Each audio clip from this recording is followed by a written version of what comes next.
So sushi has always been one of those things that I wanted to make and thought it would just be so difficult because every sushi chef is a master sushi chef. I had no idea why they were called that, but safe to say it was difficult, but fun to do, represented a challenge, and here is how you do it.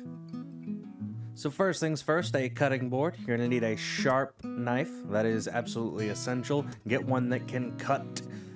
So next is cucumber. You're going to need avocado. You're going to need cream cheese, crab imitation meat. You're going to need roasted seaweed, sushi nori. They come in these strips here, 10 per pack, but you're going to cut them there, so you get 20 sushi rolls per pack. Correct? Incorrect. You need a sushi rolling bamboo mat. You can get these for $2.99 at a Japanese market. Easy to find, cheap. 2 cups of rice, 2 cups of water, maybe 2.5, and then a little over half a cup of sushi or rice vinegar. While that cools, we prep. We want to cut a cucumber in half and then gut the seeds. Now once that's out, you want to cut them long ways, depending on how you want, 1/4 inch to 8 inch strips. Use 1 to 2 of these per roll, depending on taste. The exact same principle goes along for the crab meat. We're going to use 6 of these. We're trying to make 8 rolls. You cut these into thirds long ways, using 2 to roll. If you prefer like meat heavy, you can use 3. It doesn't really matter. But for avocado, what you're going to want to do is cut it in half, take out the seed itself, and then use a butter knife to cut these little strips along the insides, and use about 3 of those per roll. Pretty easy to do. Don't want to sound basic, but avocados, fuck, that's delicious. Moving on to cream cheese, you want to use the exact same principle as avocado. Just take a butter knife, put a strip down, and then spread it with your fingers. So at this point, after prep, the rice should have cooled. You can add the rice vinegar. I just recommend buying it pre-seasoned so you ain't got to go through the extra work. You're going to want to have a bowl of water beside you so you can dip your fingers in so the rice becomes malleable in your hands because it hardens up quickly, sticky rice. So you'll notice a slick side and a rough side to the sushi nori, and you're going to want to have the rough side facing up. So get yourself a handful of rice, not this tiny amount we see being put on here. We're going to go ahead and speed this up. We need a slim layer down. You don't want to pat the rice down too hard. After you do that, clean off your hands because the rice will stick to it.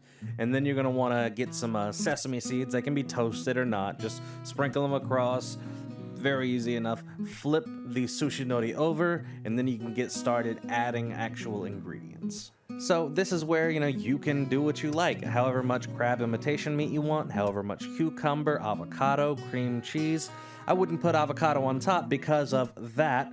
What'll end up happening is avocado, bits of rice will start sticking through the bamboo unless you have plastic covering it like they do in most restaurants.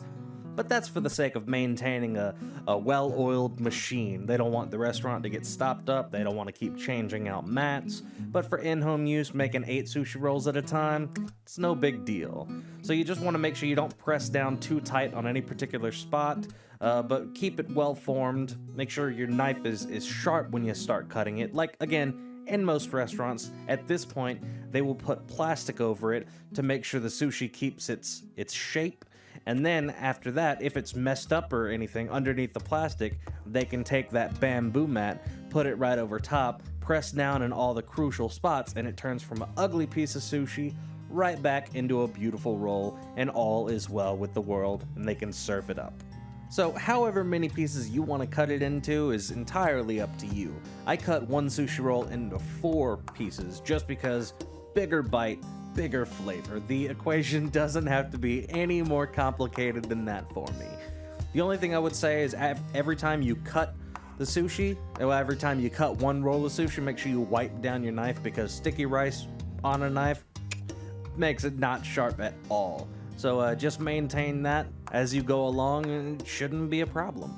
Like I said, all this should make around 8 works. 8 sounds right. Throughout this process, I'll probably end up with 6 because I'll eat 2 while I'm making it, but that's part of the fun.